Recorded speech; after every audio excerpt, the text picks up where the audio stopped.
still think that seeing overtakes in these parts of the track is so exciting. You said Australia 26 was the best F1 race you've ever seen. So I know. Well, and look, you're a hater, I'm a lover. We'll love and hate together, okay? This is how it's going to be. The meme side of Twitter is funny, not the fucking fan bases yelling at each other. That's just because all of them are really. All the comments isn't that just all we do, Krish? That's all we do. We just yell at each other. hence the podcast. It is what we do, but the amount of brain dead tweets I've seen on like F1 fans who genuinely don't know what they're talking about, and I'm probably going to get fucking clipped for saying this as well, because it will probably be something like, this person, Christian said, look at all these F1 fans who are brain dead on Twitter that don't know what they're talking about, but here he is with a fucking podcast yapping away, doing exactly the fucking same thing. So fucking put my money where my mouth is and say that I'm going to get MV tattooed on me somewhere if he wins this year's championship. They've blown it. Vowels, what are you doing? Get on with it. Live. Just, I don't know. Have a life. Learn. Go on a hike. Bro's just told James Vowles to go on a hike. But, like, you're basically putting shells on the track, right? The Astons are basically just shells. Like, they're gonna, like, explode or they're gonna blow up. You know that they are. They are green. Like, Stroll literally caused the safety car in the race, I think. Like, Piastri hasn't even done a lap in a race yet. Mate, he's been watching F1 26. He's like...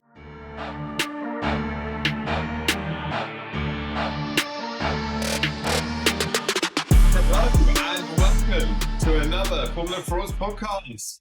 Your boys are back. Baby. Woo! Hello. Anyway. Hello. Very enthusiastic, Jamie. Fair play. Stop. Only the best for you, Krish. Only the best for you. Thank you. Yeah, cheers.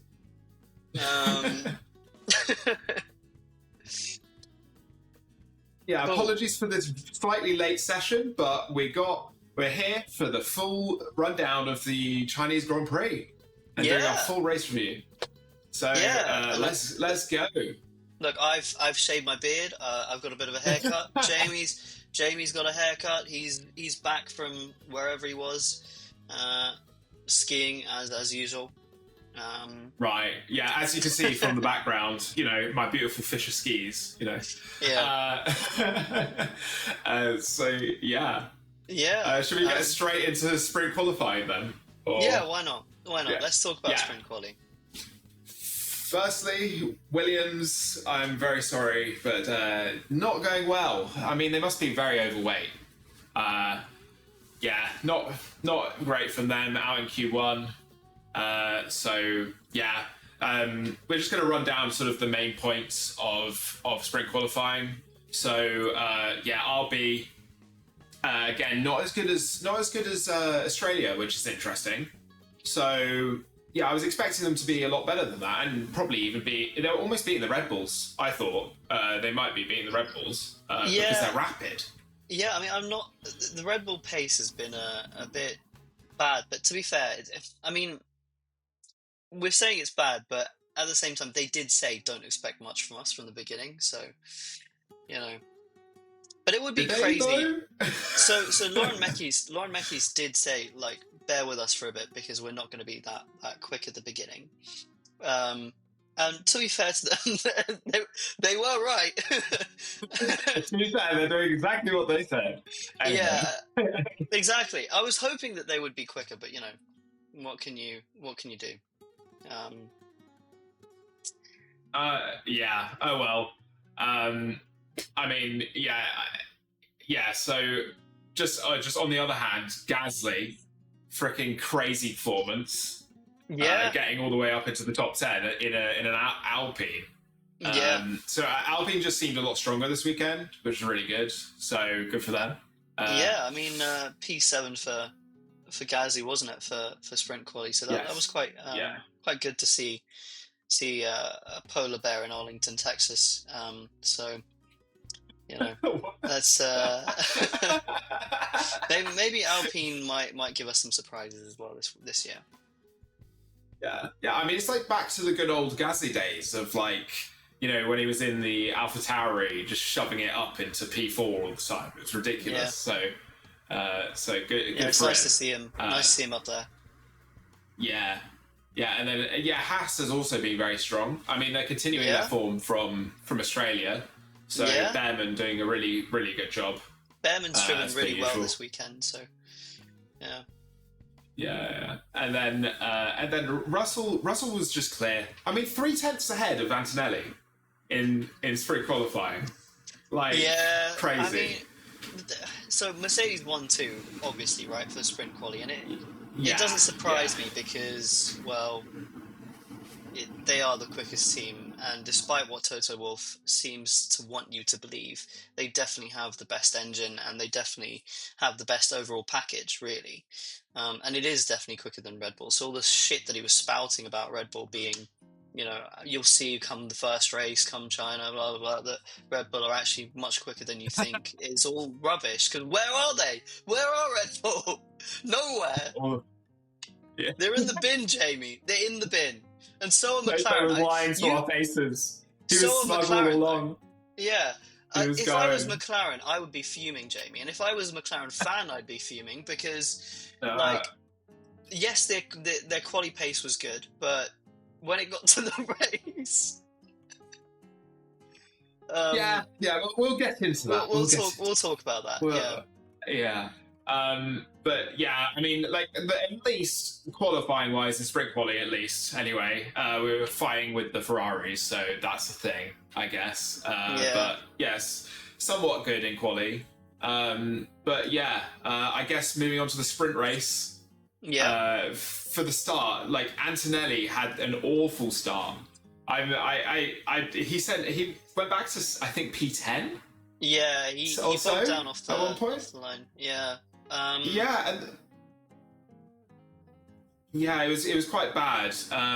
But Hamilton managed to swing around the outside. Swing into the inside of turn one, overtaking Lando. I mean, I guess another Ferrari, as we're probably going to see quite a lot this season. Ferrari having absolute bangers of starts. He had a great start. Just fly off.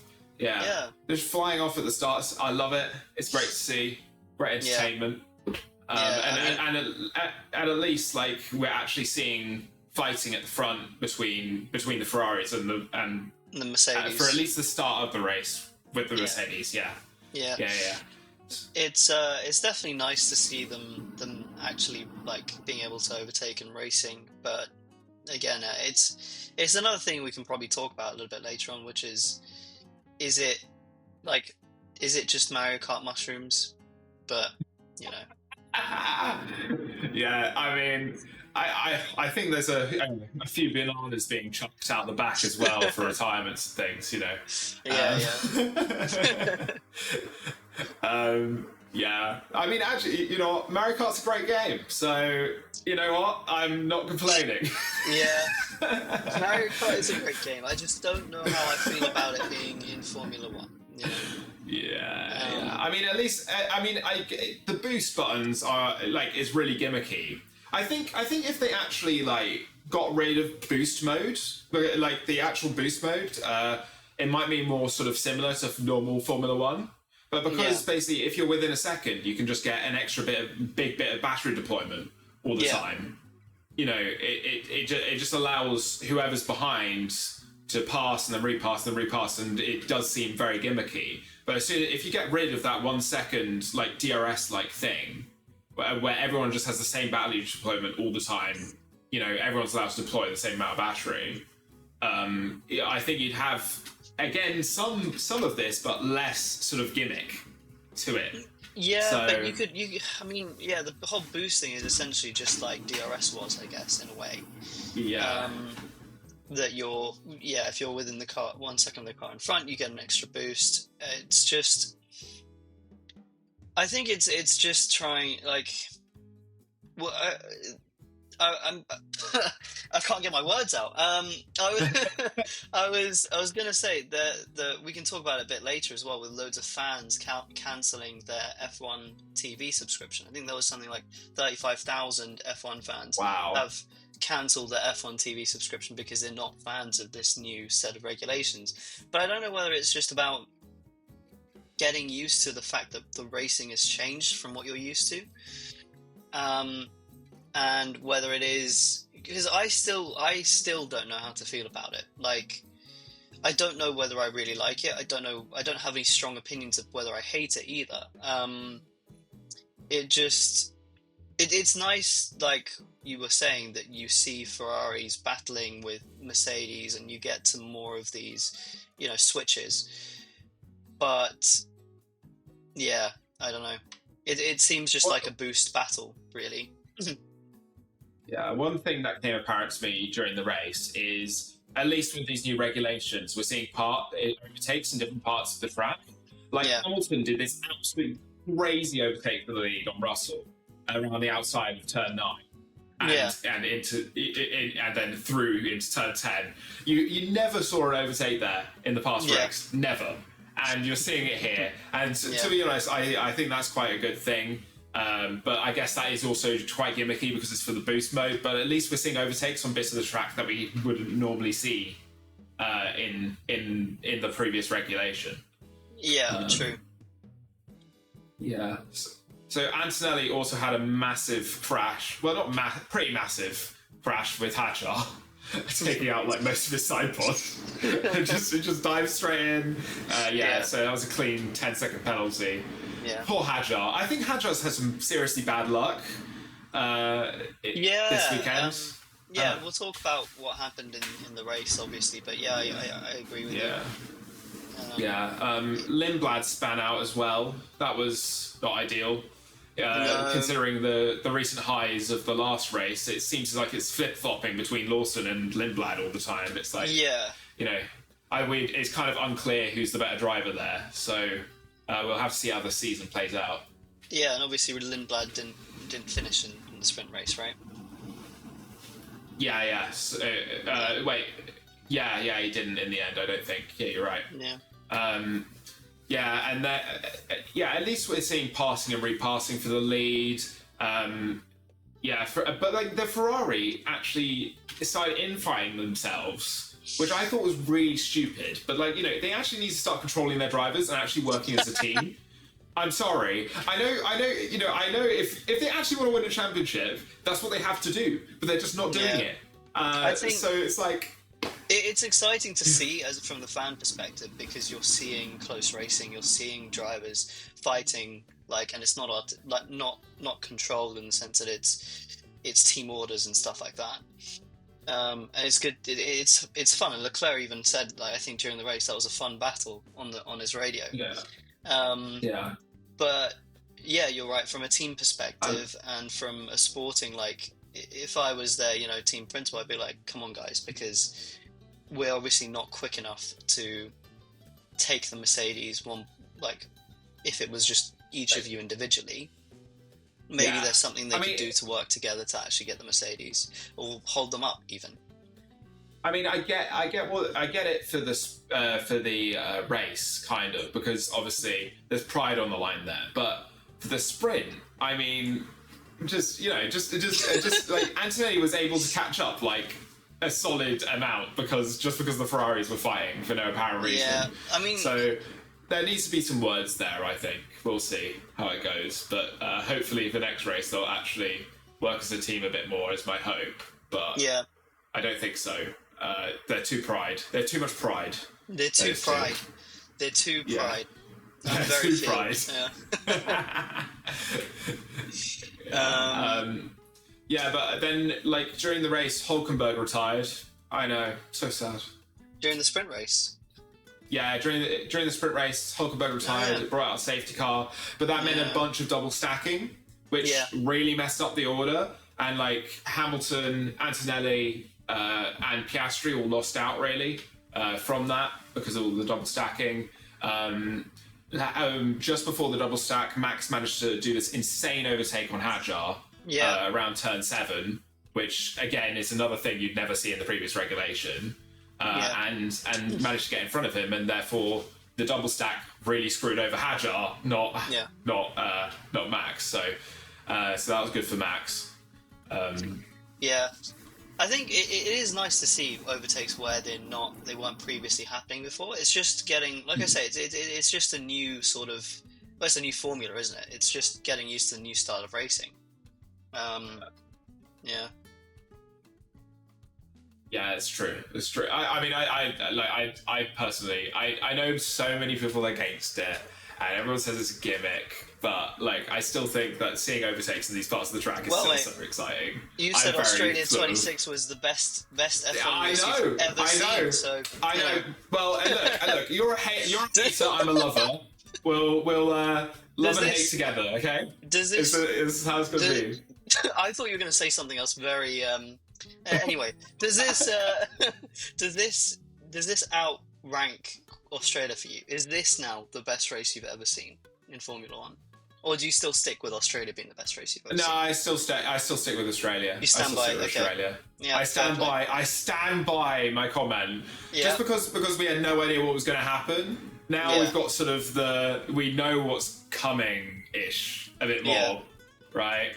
And now it's less exciting when Mercedes are just sort of going off into the distance and like saying, bugger off. But you know what, actually, to be honest, I still think it, like, racing wise, is the best thing I've ever seen, but like there are other races with like pinnacle moments like 2021 and stuff like that. I think that's a bit of a hot take. I don't think it's the best racing I've ever seen in Formula One. There were definitely ones that were closer without so much involvement of the battery and management of battery and things like that. So I think people are partly like conflicted because they want to see more pure racing, more like they want to see more pure racing and not battery management and stuff like that. But maybe we'll see it in the next formula. The super clipping. I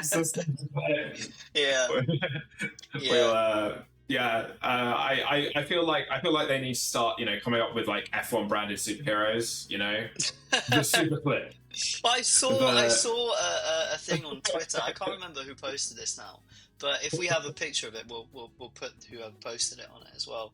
But there's this picture of fucking George Russell being Battery Man, and then Kimi Antonelli being Battery Boy. Yeah, Battery Man. You love to see it. Yeah, Formula F1 Twitter and the fucking memes that you see they're great. You're not golden. We might have start a new series on that. We'll see. Yeah. We'll see how it goes. Yeah, well, if you stay away from like all the Team LH fans and all this stuff, the meme side of Twitter is funny, not the fucking fan bases yelling at each other. That's just because all of them are really. All the comments isn't that just all we do, Krish? That's all we do. We just yell at each other. Hence the podcast. It is what we do, but the amount of brain dead tweets I've seen on like F1 fans who genuinely don't know what they're talking about, and I'm probably going to get fucking clipped for saying this as well, because it will probably be something like, this person, Christian said, look at all these F1 fans who are brain dead on Twitter that don't know what they're talking about, but here he is with a fucking podcast yapping away, doing exactly the fucking same thing. So, right. Yeah. Maybe I should stop attacking people in these podcast videos. Maybe I should just stop doing it. Look, I think it's comedy gold. It's the way to go. It's the way to go. Yeah. Well, I know you're gonna put this in the intro clip to this video, so I'm looking forward to seeing that. Yeah. Well, what's your tattoo say again, Krish? What does it say? I wouldn't worry about it. It says certain victory. So yeah. Is that you praying for a Max Verstappen victory? Exactly. Yeah, that's what I'm manifesting. Certain victory for Max. Yeah. My next tattoo is going to be Max Verstappen on my forehead. So Nice. Yeah. Jesus Christ. Right, moving on to qualifying. Again, in fact, before you do that, I'm gonna fucking put my money where my mouth is and say that I'm gonna get MV tattooed on me somewhere if he wins this year's championship. Oh my god! Yeah. No. If Max Verstappen, you will be held to that, by the way. I know. There will be, by the end of this year, there will be an audience, and they will hold you to it. right? Well, Okay. if Max Verstappen wins this year's championship, you can hold me to getting an MV tattoo somewhere on my body. That's crazy. Anyway, Okay. moving back to qualifying. Okay. I might I think I don't know what I'd do. I'll shake my head if Lando Norris wins the championship. What, completely bald? Completely, yeah, all my hair Okay, gone. fair. Yeah. Yeah, so you're gonna shave your head, and I'm gonna get a Max Verstappen tattoo. Inevitably, when they both come joint first. Yeah. Yeah. Imagine it. Thank God they can't come join with us. So, Yeah, which there's they that. can't do. Yeah. Oh, goodness. All right. Anyway, qualifying. And I'll do it for charity as well. I made some charity Okay. money. I want some at it. That's the way to do it. Anyway, Yeah. Williams. They're in the mud. They're gone. They've blown it. Vowels, what are you doing? Get on with it. Live. Just, I don't know. Have a life. Learn. Go on a hike. Bro's just told James Vowles to go on a hike and get a life on a podcast. Okay, Jamie, we're definitely getting cancelled. We're definitely we're never ever getting invited to any F1 event ever, because we're just. I know. We're never gonna get any interviews, but whatever. Yeah. Anyway, but yeah, you know what? I agree. James Vowles, what are you doing? Come on. It's all 2026. It's all 2026. Yeah. Bortolesto, I was so sad in qualifying. He just literally went in the final corner and went, yeet. Back spins out, spinning around straight into the wall. Yeah. Oh, it's so sad. But I think is I do love Aldi. But yeah, I think they're my second favorite team, genuinely. Yeah. Well, now that Jonathan Wheatley's left, are they still your favorite team? We'll get into that. Okay. So because I saw Russell you crying on the corner the other day, Jamie. So I don't know if that's true anymore. Anyway, we'll see. But yeah, you were saying Russell had an engine issue. Yeah, no. So yeah, Russell awful qualifying because of his engine. I mean, it just shows that at least the Mercedes are not indestructible. They're not fucking. Yeah, but I wouldn't say wires. I wouldn't say it's an awful qualifying, Jamie. He did still qualify P2. Did he actually? Yeah. Shows how much we fucking know. He's still qualified P2. Yes, no, you're right. I completely. Okay, anyway, that just sort of left my brain. That's why we're doing it, because we're doing it so late. Left my brain. Yeah. But actually, you know what? The fact he came P2 after all of that is absolutely insane. Yeah. Anyway, okay, well, at least we know they're not indestructible, even though they got P2. So there's something. I mean, yeah. Ferrari comeback. You never know. More reliable than the Mercedes at this point. So far, and there have been quite a few Mercedes PU related issues, not on the actual works team, but with like McLaren, for example, with Williams, with Aston isn't a Mercedes PU. With McLaren, with Williams, I can't even remember who else. Alpine. Yeah.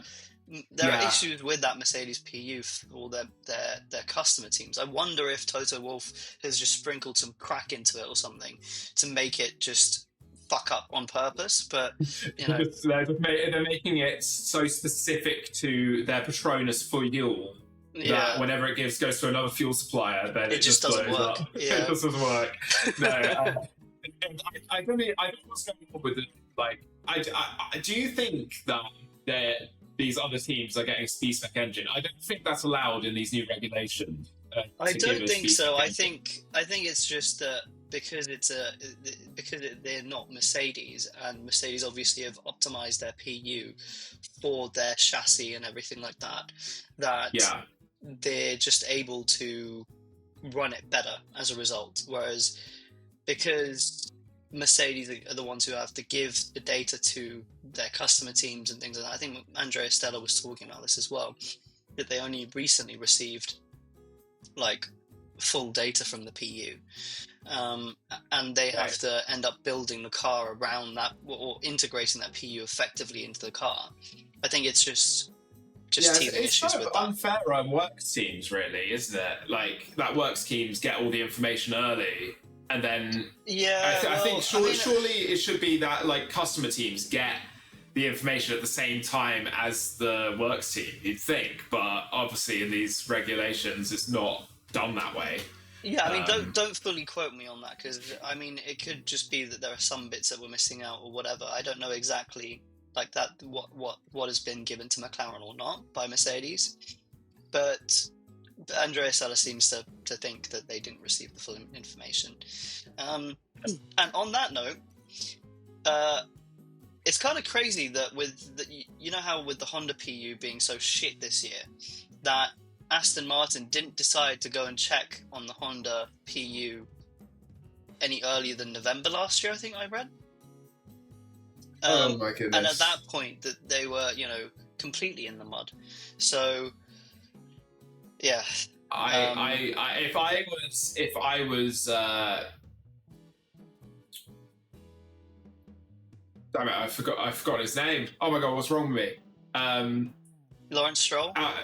Adrian Newey? Yeah, well, if I was Adrian Newey or Lawrence Stroll, I'd be absolutely livid, because I think Honda would have missold that they had all the staff, they had everything sorted out, they had everything ready for them, and they've obviously just been sold a pipe dream. And well, I mean, they decided to come back. They were initially going to leave, and they decided to come back in the sport fairly late. And I think this is all a result of that, because when initially they were going to leave, Red Bull took all of their good engineers with them. They recruited a bunch of engineers from the powertrain department at Honda.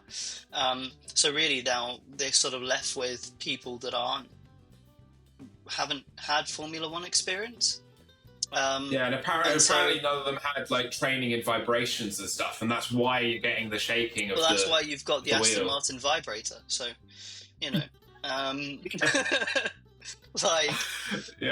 it's kind of crazy that we're 2 races into the season. They've had pre-season testing and all this, and they still have to retire the car. They can't finish a full race distance.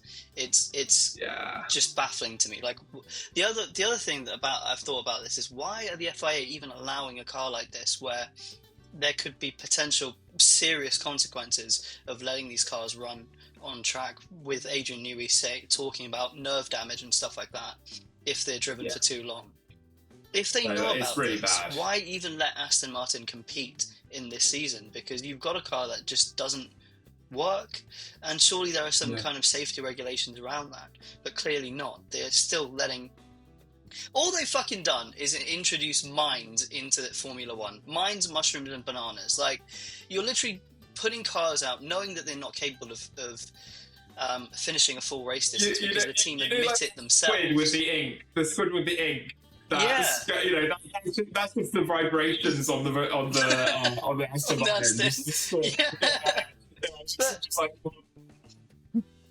But like, you're basically putting shells on the track, right? The Astons are basically just shells. Like, they're gonna like explode, or they're gonna blow up. You know that they are. They are green. Like, Stroll literally caused the safety car in the race, I think, and that caused everyone to like a bunch of people to pit and upset. But you know this is gonna happen, so you're again artificially just adding stuff to the race in a way. Like, it just baffles me that it's even allowed to be something that happens.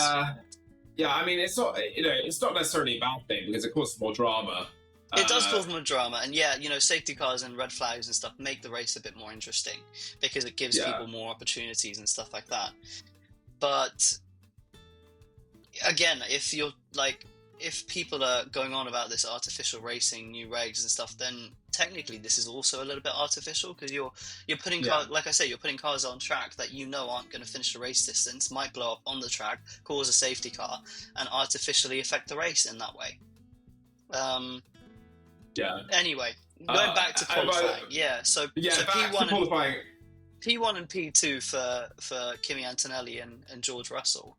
Again, that means Antonelli is the youngest ever Formula One pole sitter. Andrea Kimi Antonelli. Woo! Yeah, I think there were good on him. literally people celebrating when I was skiing in Italy on the lifts. And then on the phones, celebrating the pole position happening. Nice. It was absolutely great to see. Sounds like something I'd do. Yeah. But it's nice to see Antonelli up there, especially after people doubting him and, you know, being like, is he too young to be in the Mercedes? I think Toto Wolff actually said something really wholesome, being like, oh, you know, they said that you'd make too many mistakes. They said you're starting him off too young in the Mercedes team. He should be in a lower team.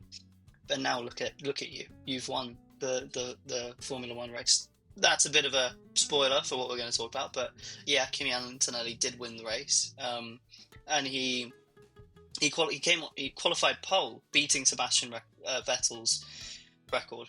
So, congrats to him. Yeah. So let's move on to the actual race then. McLaren. Yeah. Mate, if I were you, I'd kill myself at this point.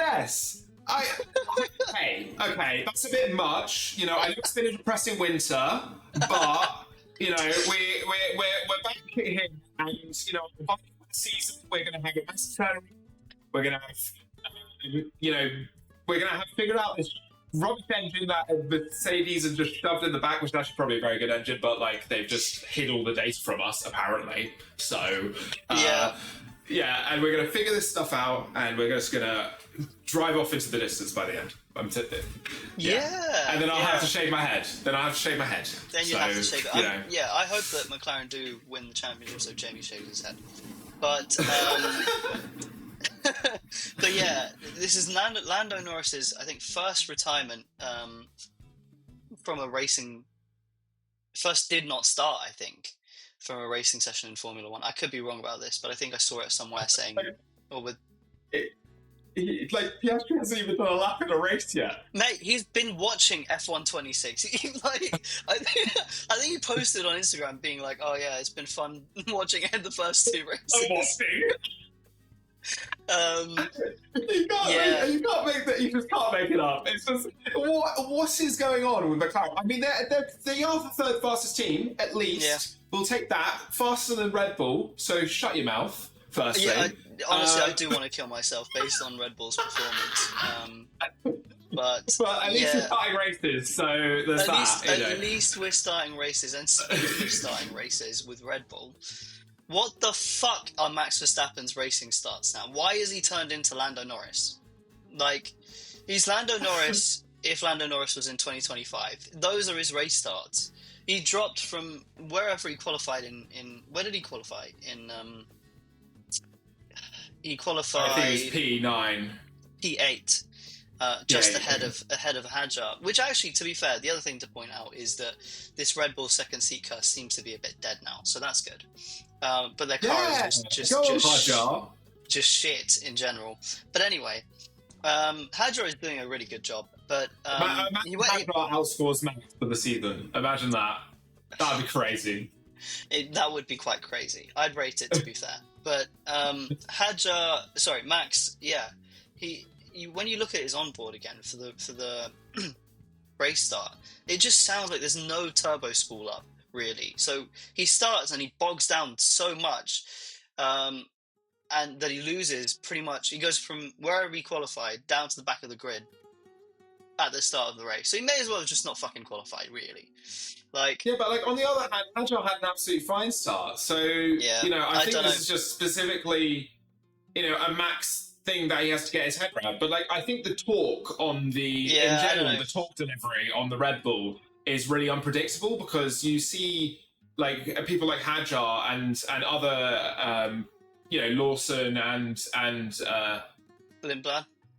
And Lindblad, yeah, they're all just like having trouble with torque delivery on corner exits and just spinning. Like, and same with Max with the brake issue in Australia. Yeah, in Australia.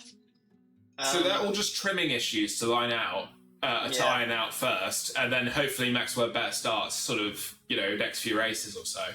I hope so. I hope his starts get better, but it's a reincarnation of Mark Webber, really. And I don't believe Max Verstappen is washed. I just think that whatever they've been doing with the starts, it hasn't been working. So they need to fix that. But that's, I'm sure, something Red Bull have thought about, and are probably going to try and fix. Apparently, they're looking to be competitive in Japan, allegedly. Yeah.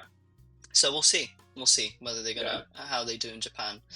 But again, though, the Ferraris had a pretty rocket start. They managed to get into the lead at one point with Hamilton. Going, Hamilton around this track is actually insane. It was his best track last year, so I just hope his form actually continues throughout the rest of the season, because Leclerc has just been dominating him like last season. So hopefully this season is a lot better for him. Yeah. I mean, the Ferrari starts are cracked. Like they're just really quick off the line because they have that smaller turbo. But it's sort of like I don't even need to watch the race to know what's going to happen, which is here you go. You know what? If you didn't watch the race, or you didn't watch F1 2026, any of like Australia or China so far, here's the quick, long and short of it, which is Mercedes qualify P1, P2, most likely. Ferrari will either be P3, P4, or thereabouts. McLaren are somewhere in the mix, and what happens at the start is Mercedes get a shitter start than the Ferraris, because the Ferraris have a very small turbo and are able to get off the line really, really quickly. And they end up overtaking the Mercedes. You have this cat and mouse where the Ferrari and the Mercedes look like they're going to fight. The Ferraris end up fighting themselves, and Mercedes end up winning. That's usually what happens. Cool story, bro. Cheers. Great, thank you. And I hope. That was very insightful and a very quick rundown of what the entire season's going to turn out to be. I hope that changes. I really hope that changes. But so the Ferraris overtake at the start, and the Mercedes just catch straight back up and then lead the rest of the race. So that's the thing. The Mercedes have a better car. They have better battery management. They're also nice from their tires than the Ferrari is. So you know. The only thing that Ferrari have going for them is their fucking tiny ass turbo. So, I hope that it gets more competitive, but yeah, we'll see. Yeah. I mean, Behrman did an absolutely insane lunge on Hadjar near the start, which is really cool. Yeah. But then Hadjar did that again with the same torque issue that Max was having span out. True. After overtaking Behrman. So obviously there's some sort of issue with the it was that one, and there's obviously some sort of issue with the Red Bull's sort of power delivery because like if you deliver too much torque, you're just going to spin. If you see what I mean. So actually, in reality, they're getting too much power into the wheels on corner exit, and therefore just spinning.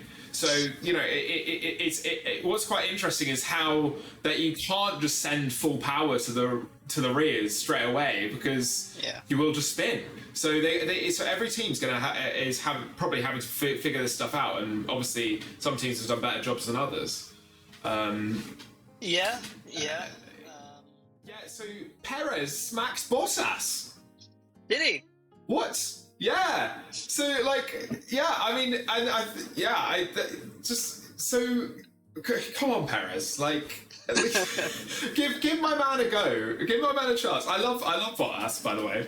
What a lovely dude. Finnish guy, moustache, mullet, Australian. Yeah, they should give him citizenship. They should give him citizenship. If they don't give him citizenship by the end of the year, they've done something wrong with the Australians. Anyway, like what if Hamilton gets a Brazilian citizenship, Bottas should get an Australian.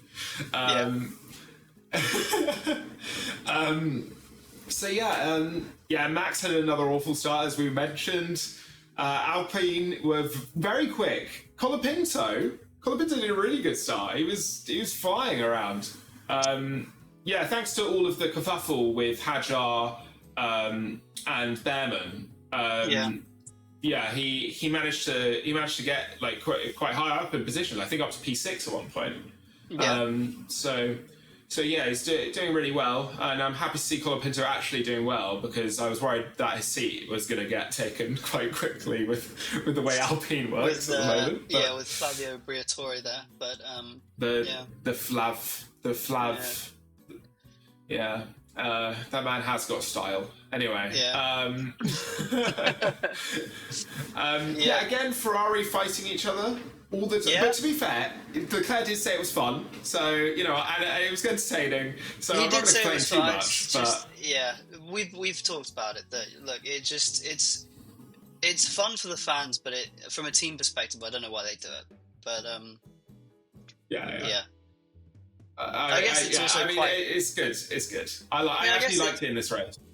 I guess it's also quite early on in the season, so they're probably not thinking too much about the championship. But yeah, but the thing is, they gave Russell second. They basically just gave it to him, because if they didn't fight and just what they could have done is just used each other's overtake mode, alternated laps, and been really tactical about it, and gave each other the slipstream over and over and over again. Which arguably would have kept them ahead.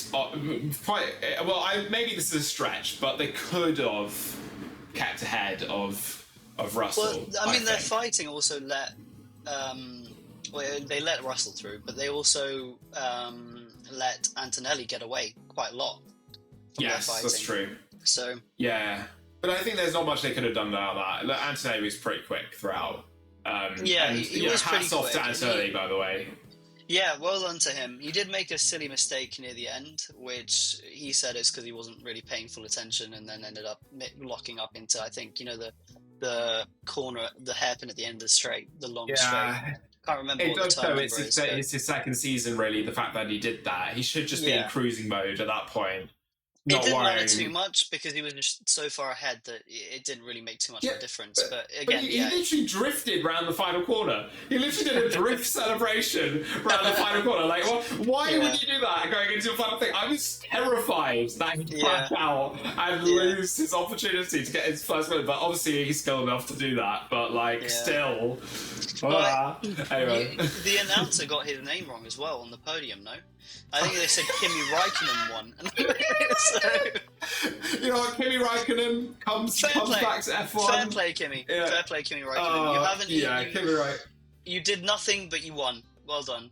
I'd love to see him come back and react to that in one of the future races. That would be really funny. I want to see him in his yacht on Monaco. I just want to see him on his yacht. Chilling in Monaco, that'd be really nice to see. And so a lot of I think Max. Should we talk about the tyres a little bit and the pit strategy? Yeah. I think so again, it was a one-stop mainly, no? So a lot of the top four, I think, came in when the Aston Martin, the green vibrator, ended up on the track and causing a safety car, because they had PU issues.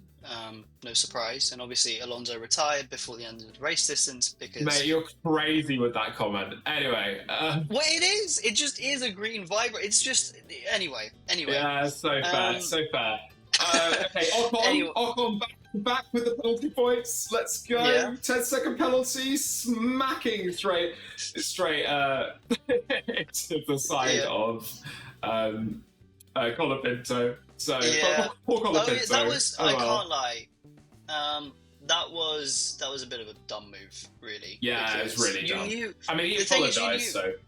He did apologise, and I guess it's a bit of an easy mistake to make because you think there's a gap there, but come on, you've been in Formula One for so long, you know that door was always closing. It's a right-hand turn, and Colapinto is always going to be turning right. You're not even that far alongside him going into that. It's the shit that we do in our league that is what he was doing. It's what I do. It's all I do. Yeah, anyway. By the way, I don't know. I don't know how they're going to end up modelling the F1 26 game with the vibrations from the Aston Martin. Will it just permanently be that you can't drive the Aston Martin? That's amazing. They'll just blow the screen. They just blow the screen. And how are they going to model that? That's going to be hilarious. If you're driving a McLaren, are you going to just retire at, not even start the race? All right, let's get into the final moments because we are running out of time. Sainz got points somehow in this race out of nowhere. I mean, like he started, I think, he started in like dead last, and just managed to drive into, like, I guess just the amount of chaos that happened caused that, and I don't think that's in reality like a true position for Williams. But the fact is he got pilot points, so hats off to Sainz. I knew he'd be good at that battery deployment because he's so good at like DRS games and shit. So that's the way to go. Well, the other thing that I was going to talk about is the tire wear on the Red Bull, because the top four pitted when the vibrator stopped on track, and they pitted lap 10, right? So it was a one-stop, and the Mercedes is so good on its tires, but you could see on lap 9, I think Max pitted just the lap before that safety car came out, so he got a little bit screwed there as well. But he was on the softs, and you could see, like, look on his onboards, you can see how badly worn the left front is. It's like just crazy amount of graining that's happening to that tire, and I'm not surprised because from what again F1 Twitter says, the Red Bull seems to be around 30 kilos overweight. So it's a fat fucking car. Maybe they need a new title sponsor, right? Maybe instead of Oracle Red Bull Racing, they need to be Ozempic Red Bull Racing, and lose that weight really quickly. Ozempic.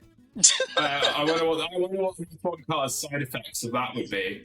Anyway, well, hopefully the side effect is that it would be really fucking quick, but hopefully bits of it then don't just fall off on track. Anyway, post race, let's talk about Jonathan Wheatley's Aston Martin. Yeah. Oh my goodness, I love Jonathan Wheatley. Why has he done this to me? Well, he's not confirmed to go to Aston Martin, and Aston Martin refused. He's confirmed to leave. He's confirmed to leave Audi, so that's something. That's something. People speculate that he's going to Aston Martin, but we'll see. We'll find out. But something must have happened between him and the Italian stallion, Mattia Binotto, for him to just leave. Now Audi just has Binotto. Like, I mean, we saw how badly that went at Ferrari. They're going to just. I mean, look, they'll be quick, but they will never make a pit stop correctly. Considering how rubbish they were, they would revert back to last season's sour pit stops. You know, and so never ever have a good strategy again. But at least they might actually be quick. To be fair, because he's very good at making a carbon also, and we'll see how that goes. But Jonathan Wheatley, he was the cog in that machine. He was the one who was going to bring them to the front. And now I'm livid that he's gone. And now... Is this why you were crying in the corner the other day? Yes! Yeah. Yes, let me cry. Let me cry. Anyway, I think that's a good summary of and plus the extra bullshit of what happened in China. I know, yeah. Anyway... Thanks for watching. Thanks for watching. The frauds are back. Thank you. Good night. Bye bye. We are back. Bye bye.